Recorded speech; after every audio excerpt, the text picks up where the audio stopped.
ಥಿಯೇಟರ್ಗೆ ಪ್ರೇಕ್ಷಕರು ಬರದೇ ಇದ್ದಿದ್ದಕ್ಕೆ ಬೇಸರವನ್ನ ವ್ಯಕ್ತಪಡಿಸಿದ್ದಾರೆ ಡೈರೆಕ್ಟರ್. ಆ ಬೇಸರದ ಹಿನ್ನೆಲೆಯಲ್ಲಿ ನೊಂದು ಚಪ್ಪಲಿಯಲ್ಲಿ ಹೊಡೆದುಕೊಂಡಿದ್ದಾರೆ ಡೈರೆಕ್ಟರ್.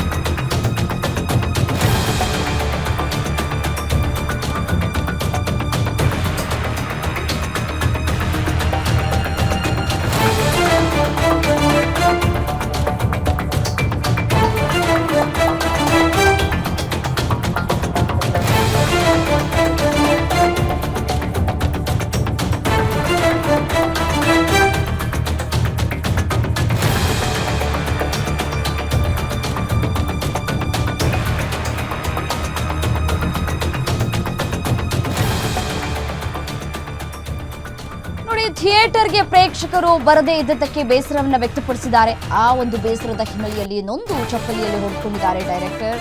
ಕೆಜಿಎಫ್ ಬಾಹುಬಲಿ ಕಲಾವಿದರನ್ನ ಇಟ್ಕೊಂಡು ಸಿನಿಮಾವನ್ನ ಮಾಡಿದಂತಹ ನಿರ್ದೇಶಕ ಆಗಸ್ಟ್ 29ಕ್ಕೆ ರಿಲೀಸ್ ಆಗಿದ್ದಂತಹ ತ್ರಿಬಾಣಧಾರಿ ಬಾರ್ಬರಿಕ್ ತೆಲುಗು ಚಿತ್ರ, ಮೋಹನ್ ಶ್ರೀವತ್ಸ ನಿರ್ದೇಶನದ ತ್ರಿಬಾಣಧಾರಿ ಬಾರ್ಬರಿಕ್, ಕನ್ನಡದ ವಸಿಷ್ಠ ಸಿಂಹ ಹೀರೋ ಆಗಿ ನಟಿಸಿರುವಂತಹ ಸಿನಿಮಾ. ಮೇನ್ ರೋಲ್ ನಲ್ಲಿರೋ ಬಾಹುಬಲಿ ಫೇಮ್ ಸತ್ಯರಾಜ್ ಥಿಯೇಟರ್ನಲ್ಲಿ 10 ಪ್ರೇಕ್ಷಕರನ್ನ ಕಂಡು ಹತಾಶರಾಗಿದ್ದಾರೆ ನಿರ್ದೇಶಕರು. 2.5 ವರ್ಷದ ಪ್ರಾಮಾಣಿಕ ಪ್ರಯತ್ನ ವ್ಯರ್ಥವಾಯಿತು ಅಂತ ಬೇಸರವನ್ನು ವ್ಯಕ್ತಪಡಿಸಿದ್ದಾರೆ. ಮಲಯಾಳಂ ಚಿತ್ರ ನೋಡ್ತೀರಿ, ನಮ್ಮ ಸಿನಿಮಾ ನೋಡಲ್ಲ, ಅಲ್ಲಿಗೆ ಹೋಗಿ ಒಳ್ಳೆ ಸಿನಿಮಾ ಮಾಡಿ ಬರ್ತೀನಿ ಅಂತ ಡೈರೆಕ್ಟರ್ ಹೇಳ್ತಾರೆ. ವಿಡಿಯೋ ಮಾಡೋದ್ರ ಮೂಲಕ ತಮ್ಮ ಅಳಲನ್ನ ತೋಡ್ಕೊಂಡಿದ್ದಾರೆ ಡೈರೆಕ್ಟರ್ ಮೋಹನ್. ಕಷ್ಟಪಟ್ಟು 2.5 ವರ್ಷ ಸಿನಿಮಾ ಮಾಡಿ ಈ ಪ್ರೇಕ್ಷಕರು ಬರಲಿಲ್ಲ ಅಂತಂದ್ರೆ ಸಹಜವಾಗಿಯೇ ನೋವಾಗತ್ತೆ. థియేటర్లో 10 మంది నా చెప్పుతో నేనే కొట్టుకుంటాను. హలో అండి, నేను ఇప్పుడే బార్బరిక్ సినిమాకి వెళ్ళాను. థియేటర్లో 10 మంది ఉన్నారు.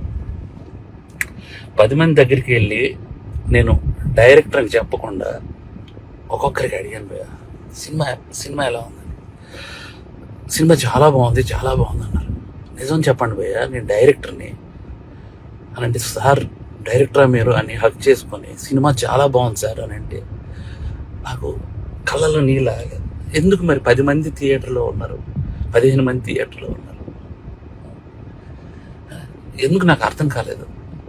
అంటే ఏం చేస్తే వస్తారు? నేను ఇంత 2.5 ఏళ్ళు పిచ్చుకొక్కలా కష్టపడ్డాను. 2.5 ఏళ్ళు నేను ఎక్కడ మనస్తాపానికి చెంది ఆత్మహత్య చేసుకుంటారేమో అని వచ్చేసింది. అది 2.5 ఏళ్ళ కష్టం తనకు తెలుసు. ಏನು ಇದೇ ವಿಚಾರಕ್ಕೆ ಸಂಬಂಧಪಟ್ಟಂತೆ ಮತ್ತಷ್ಟು ಡೀಟೇಲ್ಸ್ ಕೊಡ್ತಾ ಹೋಗ್ತಾರೆ ನಮ್ಮ ಪ್ರತಿನಿಧಿ ಕೀರ್ತಿ ಪಾಟೀಲ್. ದೂರವಾಣಿ ಸಂಪರ್ಕದಲ್ಲಿದ್ದಾರೆ. ಕೀರ್ತಿ ಪಾಟೀಲ್, 2.5 ವರ್ಷಗಳ ಕಾಲ ಕಷ್ಟಪಟ್ಟು ತ್ರಿಬಾಣಧಾರಿ ಈ ಬಾರ್ಬರ್ ಸಿನಿಮಾವನ್ನ ನಿರ್ಮಾಣ ಮಾಡಿ ಕೊನೆಗೆ ಥಿಯೇಟರ್ಗೆ ತಂದರೂ ಕೂಡ ಜನ ಹೋಗಿಲ್ಲ ಅಂತ ಹೇಳಿ ಇದೀಗ ನಿರ್ದೇಶಕರು ಕಣ್ಣೀರು ಹಾಕ್ಕೊಂಡು ತಮ್ಮ ಚಪ್ಪಲಿ ತಾವೇ ಹೊಡ್ಕೊಳ್ತಾ ಇದ್ದಾರೆ. ನಿಜಕ್ಕೂ ಬೇಸರದ ಸಂಗತಿ. ಸರಿಯಾಗಿ ಇವರು ಈ ಮಾರ್ಕೆಟಿಂಗ್ ಮಾಡಿರಲಿಲ್ವಾ, ಹೇಗೆ, ಯಾಕೆ ಈ ರೀತಿಯಾಗಾಯಿತು, ಯಾಕೆ ಪ್ರೇಕ್ಷಕರು ಬರಲಿಲ್ಲ ಅಂತ ಹೇಳಿ? ರಮ್ಯಾ, ಮೋಹನ್ ಶ್ರೀವತ್ಸ ಅವರು ನಿರ್ದೇಶನ ಮಾಡಿರುವಂತಹ ತ್ರಿಬಾಣಧಾರಿ ಬಾರ್ಬರಿಕ್ ಸಿನಿಮಾ ಪ್ಯಾನ್ ಇಂಡಿಯಾ ಸಿನಿಮಾ ಆಗಿತ್ತು. ಅಂದ್ರೆ ಆಗಸ್ಟ್ 29ನೇ ತಾರೀಕು ತೆಲುಗು ಭಾಷೆಯಲ್ಲಿ ಸೇರಿದಂತೆ ಪಂಚಭಾಷೆಯಲ್ಲಿ ಕೂಡ ರಿಲೀಸ್ ಆಗಿತ್ತು. ಇದರಲ್ಲಿ ಕನ್ನಡದ ನಟ ವಸಿಷ್ಠ ಸಿಂಹ ಅವರು ಕೂಡ ಅಭಿನಯಿಸಿದ್ರು. ಅದರಲ್ಲೂ ಸಹ ಎಲ್ರಿಗೂ ಗಮನ ಸೆಳೆಯುವಂತೆ ಬಾಹುಬಲಿ ಚಿತ್ರದಲ್ಲಿ ಅಭಿನಯಿಸಿದಂತಹ ಸತ್ಯರಾಜ್ ಅವರು ಕೂಡ ಇದರಲ್ಲಿದ್ರು. ಅಂದ್ರೆ ಒಂದ್ ರೀತಿ ಪ್ಯಾನ್ ಇಂಡಿಯಾ ಸ್ಟಾರ್, ಯಾವ ರೀತಿ ಸ್ಟಾರ್ ಕಾಸ್ಟ್ ಇರುತ್ತೆ ಅದೇ ರೀತಿಯಾಗಿ ಈ ಸಿನಿಮಾದಲ್ಲಿ ಕೂಡ ಎಲ್ಲ ಬೇಕಾಗಿರುವಂತಹ ಅಂಶಗಳಿದ್ರು ಸಹ ಸಿನಿಮಾ ಥಿಯೇಟರ್ ನಲ್ಲಿ ಓಡ್ತಿಲ್ಲ. 3 ದಿನ ಆದ್ರೂ ನಾನು ಹಾಕಿರುವಂತಹ ಬಂಡವಾಳ ನನಗೆ ಬಂದಿಲ್ಲ ಅನ್ನುವಂತ ಒಂದು ಬೇಸರ ಇರಬಹುದು. ವಿಡಿಯೋ ಮೂಲಕ ಅವರು ಚಪ್ಪಲಿಯಲ್ಲಿ ಹೊಡ್ಕೊಂಡು ನನಗಿದು ಬೇಕಿತ್ತು ಅನ್ನುವಂತ ರೀತಿನಲ್ಲಿ ಕಣ್ಣೀರನ್ನ ಹಾಕಿರುವಂತದ್ದು. ಕೆಲವೊಂದ್ಸಲ ಎಷ್ಟೇ ಹಾರ್ಡ್ ವರ್ಕ್ ಮಾಡಿದ್ರು ಅದೃಷ್ಟ ಅನ್ನುವಂಥದ್ದು ಸ್ವಲ್ಪ ಬೇಕಾಗುತ್ತೆ. ಎಲ್ಲೋ ಮೋಹನ್ ಅವರಿಗೆ ಆ ಅದೃಷ್ಟ ಕೈ ಹಿಡಿಲಿಲ್ಲ ಅನ್ನುವಂಥದ್ದು ಒಂದು ಕಡೆ ಆದ್ರೆ, ಮತ್ತೊಂದು ಬೇಸರ ಅವರು ವ್ಯಕ್ತಪಡಿಸಿರುವಂತದ್ದು ಅಂದ್ರೆ ಆಡಿಯನ್ಸ್ ವಿಚಾರವಾಗಿ ಅವರು ಆಕ್ರೋಶ ಹೊರ ಹಾಕ್ತಿದ್ದಾರಾ, ಬೇಸರ ಹೊರ ಹಾಕ್ತಿದ್ದಾರಾ, ಜೊತೆಗೆ ಮಲಯಾಳಂ ಸಿನಿಮಾಗಳನ್ನ ನೀವು ನೋಡ್ತೀರಾ, ಅದ್ರ ಮೇಲೆ ಇರುವಂತಹ ಆಸಕ್ತಿ ತೆಲುಗು ಸಿನಿಮಾ ನಾನ್ ಮಾಡಿರುವಂತಹ ಡೈರೆಕ್ಷನ್ ಮಾಡಿರುವಂತಹ ಈ ಸಿನಿಮಾ ಮೇಲೆ ಇಲ್ಲ ಯಾಕೆ ಅನ್ನೋದು. ಜೊತೆಗೆ ಪ್ರಮೋಷನ್ ಕೂಡ ತುಂಬಾ ಚೆನ್ನಾಗೇ ಮಾಡಿದ್ರು. ವಸಿಷ್ಠ ಸಿಂಹ ಅವರು ಕೂಡ ಕರ್ನಾಟಕದಲ್ಲಿ ಇರಬಹುದು ಆ ಕುರಿತು ಹೆಚ್ಚಾಗಿ ಸಾಕಷ್ಟು ಪ್ರೆಸ್ ಮೀಟ್ ಗಳಲ್ಲಿ ಕಾಣಿಸ್ಕೊಳ್ಳುವಂತ ಸಂದರ್ಭದಲ್ಲೂ ಸಹ ಮಾತನಾಡಿದ್ರು. ಆದ್ರೂ ಎಲ್ಲ ಮಾರ್ಕೆಟಿಂಗ್ ಇರ್ಬೋದು, ಪ್ರಮೋಷನ್ಸ್ ಇರ್ಬೋದು, ಅತಿ ಆದ್ರೂ ಸಹ ಒಮ್ಮೊಮ್ಮೆ ಸಿನಿಮಾ ಆಡಿಯನ್ಸ್ಗೆ ರೀಚ್ ಆಗೋದಿಲ್ಲ ಅನ್ನೋದಕ್ಕೆ ಉದಾಹರಣೆ ಈ ಸಿನಿಮಾ ಆಗಿದೆ.